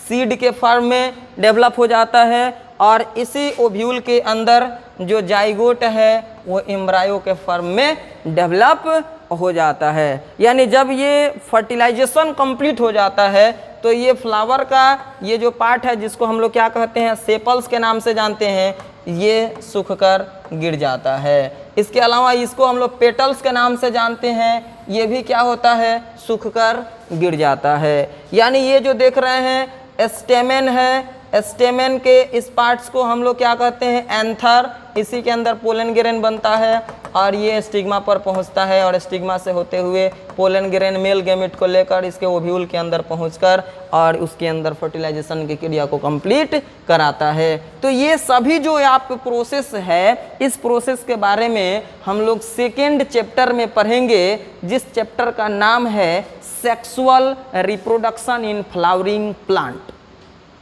उस चैप्टर का ही नाम है sexual reproduction in flowering plant. इस चैप्टर में जो भी नेक्स्ट लेक्चर आने वाला है, उस लेक्चर में आपको डिटेल्स में फ्लावर का स्टडी कराएंगे कि ताकि आपको फ्लावर के एक एक पार्ट को समझने में परेशानी नहीं हो और फ्लावर में कौन कौन से पार्ट्स होते हैं, किसको हम लोग मेल रिप्रोडक्टिव पार्ट बोलेंगे, किसको फीमेल रिप्रोडक्टिव पार्ट कहेंगे फ्लावर में, वो हर एक चीज़ आपका क्लियर हो जाएगा। लेकिन अभी आप थोड़ा सा जानकारी के लिए आप यहाँ पे याद रखेंगे कि फ्लावर का जो मेल रिप्रोडक्टिव ऑर्गन है वो क्या है?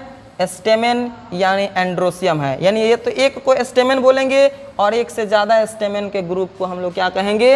एंड्रोसियम कहते हैं। और यहाँ पे देख रहा है ये कार्पेल है फ्लावर का, यानी कि एक को कार्पेल बोलते हैं और एक से ज़्यादा जब ग्रुप में रहता है तो उसको गाइनोसियम के नाम से जानते हैं। यानी ये फ्लावर का फीमेल रिप्रोडक्टिव ऑर्गन है। इसको हम लोग बोलते हैं क्या? इसको सेपल्स बोलते हैं। ये क्या है? सेपल्स। ये फ्लावर का क्या है?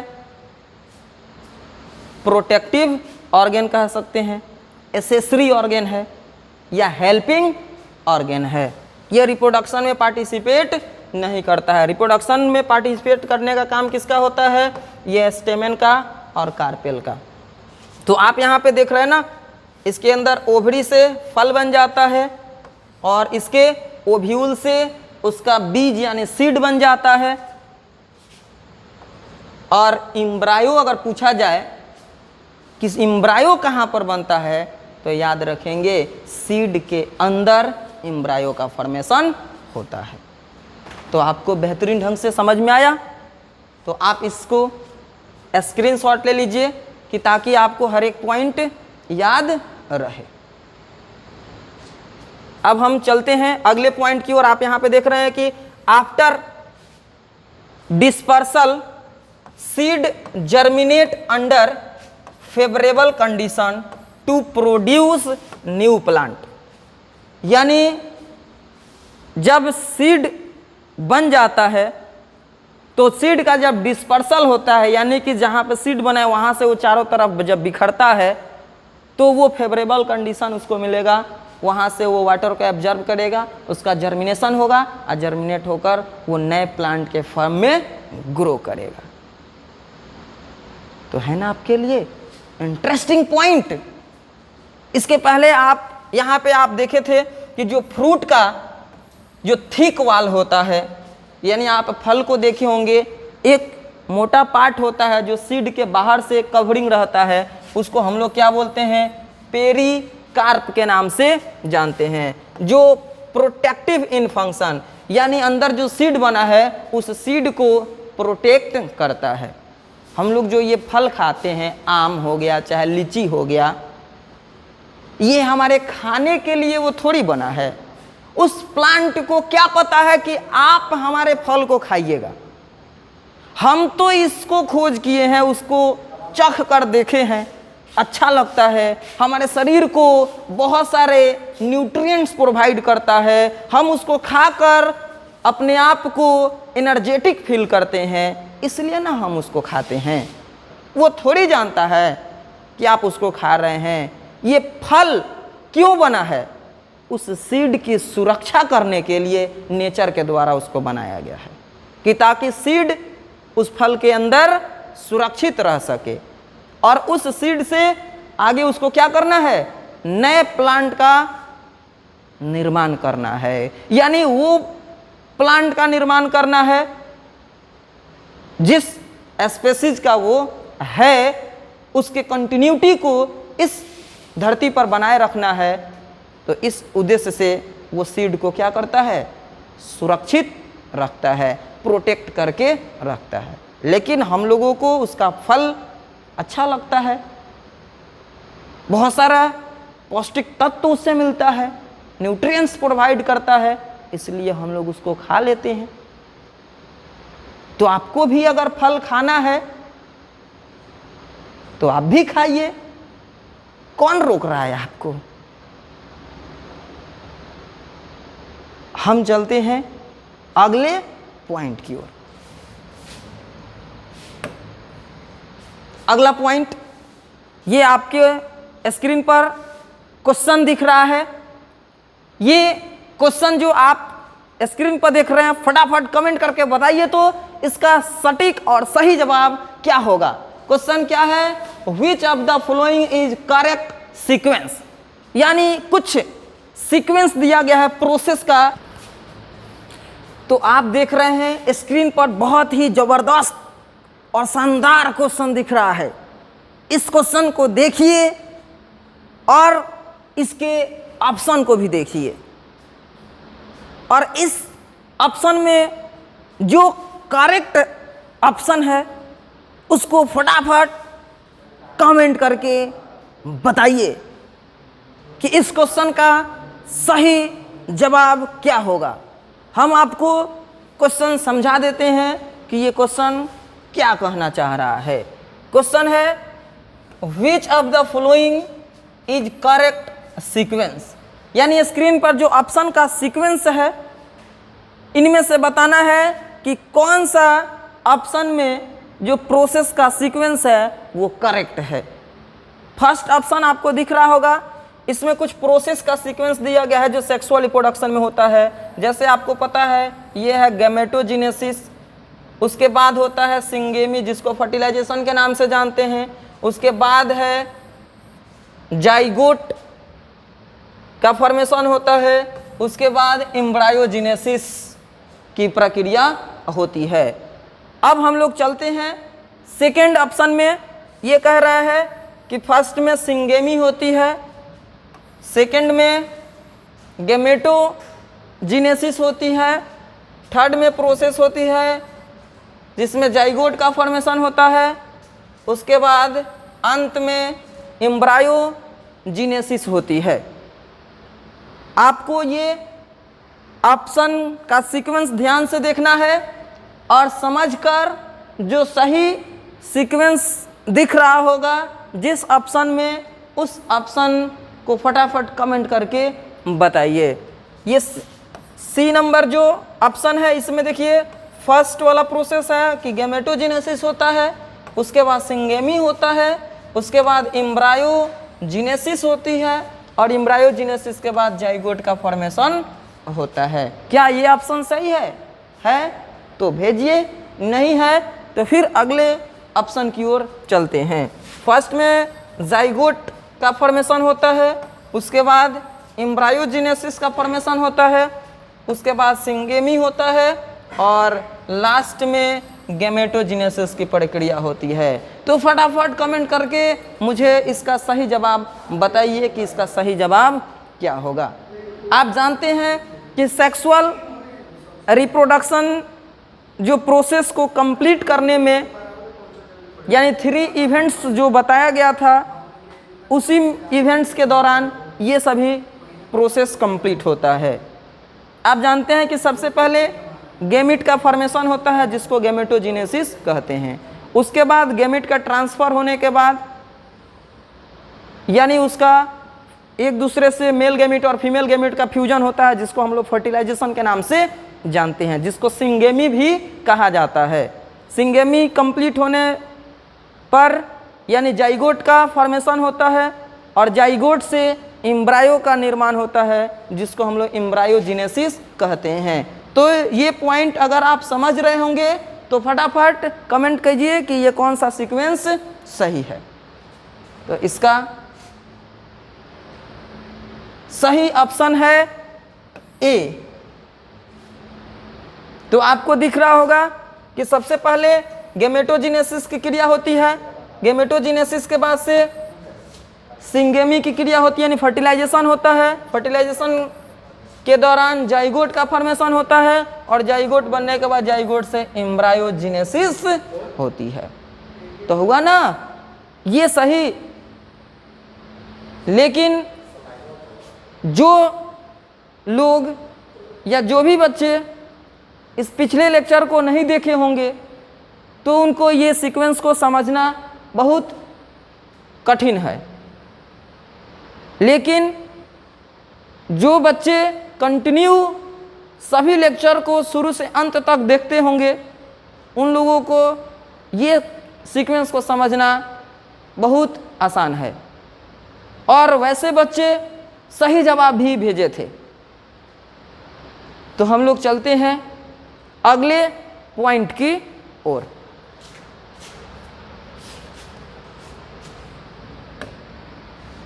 अगला पॉइंट भी आपको स्क्रीन पर दिख रहा है। ये एक बेहतरीन सा क्वेश्चन है। इस क्वेश्चन को देखिए और फटाफट कमेंट करके बताइए कि इस क्वेश्चन का सही ऑप्शन, सही आंसर क्या होगा। क्वेश्चन क्या कह रहा है, in which of the following is not haploid structure. यानी इस क्वेश्चन में देखना है कि कौन सा स्ट्रक्चर हैप्लॉइड नहीं है।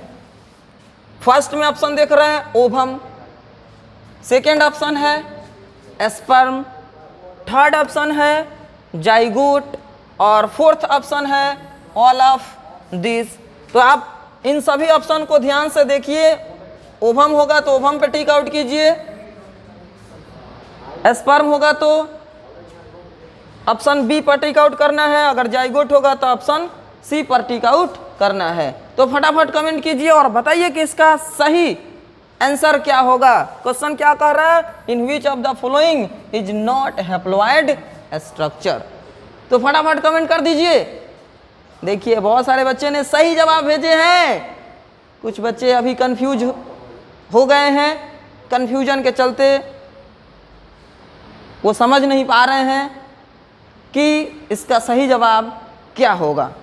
तो हम आपको बताते हैं, इसका सही जवाब होगा ऑप्शन सी, जिसको जाइगोट के नाम से जानते हैं। आप देखिए ये ओवम फीमेल गैमेट है, ये हैप्लॉइड होता है। स्पर्म मेल गैमेट है, ये भी हैप्लॉइड होता है। लेकिन आप देखिए ये है जाइगोट जो कि एक डिप्लॉइड स्ट्रक्चर है। तो क्वेश्चन कह रहा है कि इनमें से कौन सा हैप्लॉइड स्ट्रक्चर नहीं है। तो यही ना जाइगोट है जो हैप्लॉइड ना होकर ये कैसा होता है, डिप्लॉइड होता है, क्योंकि मेल गैमेट और फीमेल गैमेट के फ्यूजन से बनता है। तो दो गो हैप्लॉइड गैमेट जब एक दूसरे से मिलकर जाइगोट बनाता है, इसलिए जाइगोट कैसा होता है, डिप्लॉइड होता है। ऐसा क्वेश्चन बार बार आपके एग्जाम में पूछा जाता है और बच्चे यहाँ पर कंफ्यूज होकर गलत जवाब देकर चले आते हैं। और जो बच्चे अच्छे ढंग से स्टडी किए हुए रहते हैं, ध्यान से पढ़े रहते हैं, उनका जवाब सही होता है, वो अच्छा स्कोर करते हैं।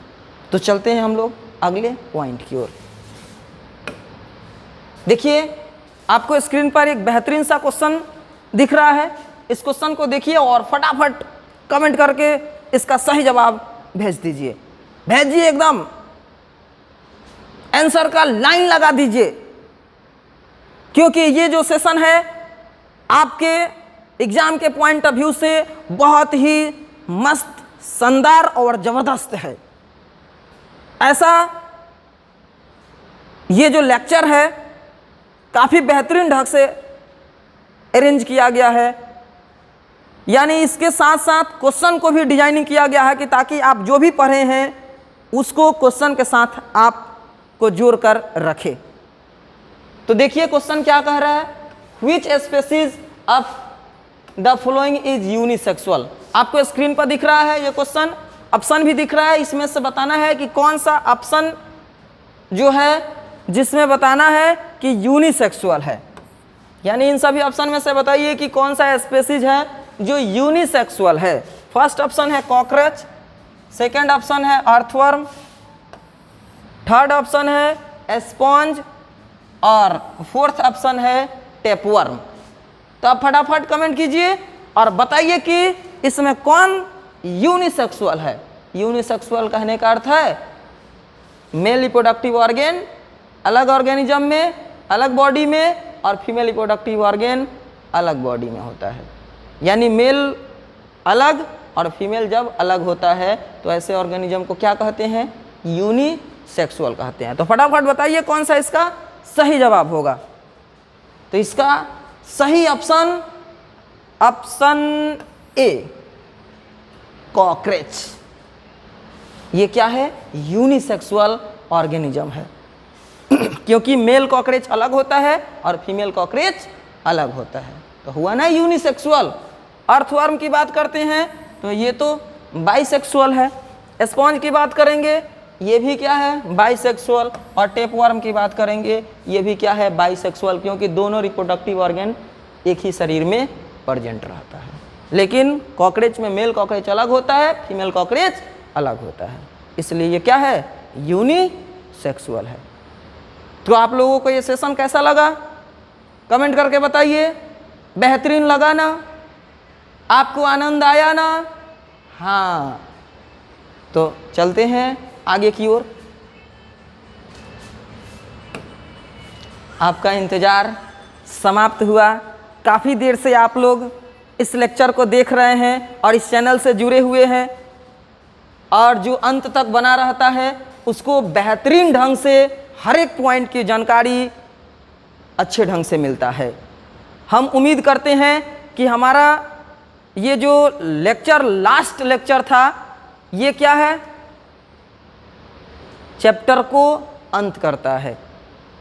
फिर हम लोग अगले लेक्चर में मिलेंगे नए चैप्टर के साथ, और जो भी इस चैप्टर से रिलेटेड आपको डाउट होगा उस डाउट को आप कमेंट करके बताइए, उसका समाधान किया जाएगा। तो लेते हैं विदा और मिलेंगे आपसे अगले लेक्चर में। जय हिंद।